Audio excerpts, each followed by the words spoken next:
দেশনেত্রী বেগম খালেদা জিয়া আমাদের আদর্শিক অভিভাবক। তিনি বাংলাদেশ জাতীয়তাবাদী ছাত্রদলকে তিলে তিলে গড়ে তুলেছেন। তার স্নেহের পরশেই কিন্তু আমরা আজকের এই ছাত্রদল এই জায়গায় এসে পৌঁছেছি। আমাদের সদ্য প্রয়াত মা মাটি ও মানুষের নেত্রী, বাংলাদেশের স্বাধীনতা এবং সার্বভৌমত্বের প্রশ্নে যিনি আপোষহীন দেশনেত্রী বেগম খালেদা জিয়ার কবর জিয়ারত, ফাতায়া পাঠ এবং পুষ্পার্ঘ্য অর্পণ করার জন্য আমরা আজকে এখানে বাংলাদেশ জাতীয়তাবাদী ছাত্রদল ঢাকা বিশ্ববিদ্যালয়ে এসেছি।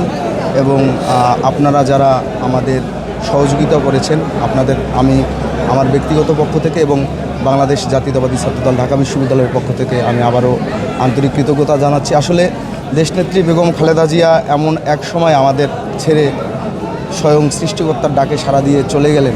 আসলে দুঃখ প্রকাশ করতে গিয়ে বা কথা বলতে গিয়ে আমার কণ্ঠ রোধ হয়ে যাচ্ছে, কণ্ঠ কাঁপছে। আমি শুধু আপনাদের মাধ্যমে আমি দেশবাসীর কাছে আহ্বান করব, তারা যাতে সবাই দেশনেত্রী বেগম খালেদা জিয়ার জন্য মন খুলে দেওয়া করেন। তিনি যাতে জান্নাতের সর্বোচ্চ বাগিচায় অবস্থান করেন, আমরা মহান সৃষ্টিকর্তার কাছে এই প্রার্থনাই করি। আপনারা জানেন দেশনেত্রী বেগম খালেদা জিয়া এমনই একজন ব্যক্তিত্ব, উনি শুধু বাংলাদেশের ইতিহাসের অংশ নয়, উনি বাংলাদেশের জাতীয় ঐক্যর জীবন্ত একজন প্রতীক। তাই আমরা 5 আগস্ট পরবর্তী সময়ে দেশনেত্রী বেগম খালেদা জিয়ার শারীরিক উপস্থিতি, জীবন্ত উপস্থিতি বাংলাদেশের স্থিতিশীলতার জন্য ছিল অপরিহার্য। ওদের স্বপ্ন পূরণে পাশে থাকতে পেরে আমরা গর্বিত।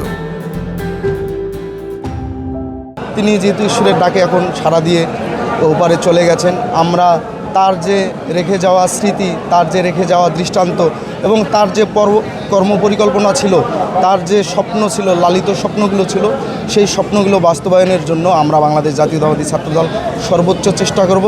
আপনারা জানেন দেশনেত্রী বেগম খালেদা জিয়া আমাদের আদর্শিক অভিভাবক। তিনি বাংলাদেশ জাতীয়তাবাদী ছাত্রদলকে তিলে তিলে গড়ে তুলেছেন। তার স্নেহের পরশেই কিন্তু আমরা আজকের এই ছাত্রদল এই জায়গায় এসে পৌঁছেছি। আমরা দেশবাসীর কাছে আবারও আহ্বান করব আপনাদের মাধ্যমে।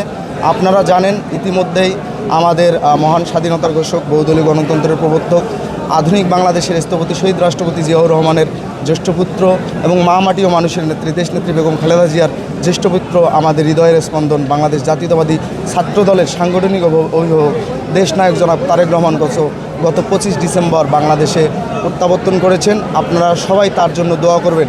আমাদের দেশনেত্রী বেগম খালেদা জিয়ার মৃত্যুর পর আমাদের যে শূন্যতা শুরু হয়েছে, আমাদের যে অভিভাবক শূন্যতা হয়েছে, আমরা বিশ্বাস করতে চাই দেশনায়ক জনাব তারেক রহমান সেই শূন্যতা পূরণ করবেন। তিনি বাংলাদেশের স্বাধীনতা, সার্বভৌমত্ব এবং গণতন্ত্র রক্ষায় তিনি বলিষ্ঠ ভূমিকা রাখবেন এবং সেই ভূমিকা রাখতে গিয়ে অবশ্যই আমরা বাংলাদেশ জাতীয়তাবাদী ছাত্রদল দেশনায়ক জনাব তারেক রহমানের হাতকে শক্তিশালী করব। আবারও আপনাদের কাছ থেকে আমি দেশনেত্রী বেগম খালেদা জিয়ার আত্মার শান্তি কামনায় আপনাদের ধর্মীয় রীতি অনুযায়ী স্বয়ং সৃষ্টিকর্তার কাছে প্রার্থনা করবেন, উনি যাতে জান্নাতের সর্বোচ্চ বাগিচায় অবস্থান করেন।